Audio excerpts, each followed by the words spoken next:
د وزیر اعلی صاحب اچانک یو پروګرام پیښ شو. وزیر اعظم صاحب راوغوښتو اسلام آباد ته، نو هغه د هغه ځای نه خپل نور مصروفیات ختم کړه او لاړ اسلام آباد ته د کانجو جي.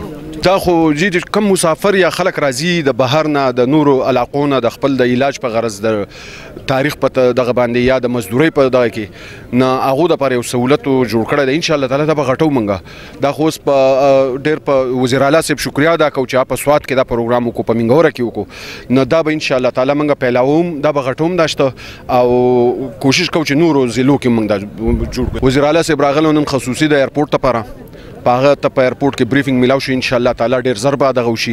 د سوات یونیورسټۍ په حواله سره خصوصي اقدامات کړي دي. بل ورځ زما میټینګ شو، هغه خصوصي اقدامات کړي دي، په هغې باندې ډېر زر ډېر په سپیډي کار روان شوی دی. او جیل کار هم انشاءالله د کنسټرکشن کار دی، اوس خو کنسټرکشن پې شروع دی که نه، خو بس دغه کار دی چې څنګه څونه زر کولی شي انشاءالله موږ کوشش کوو چې وشي.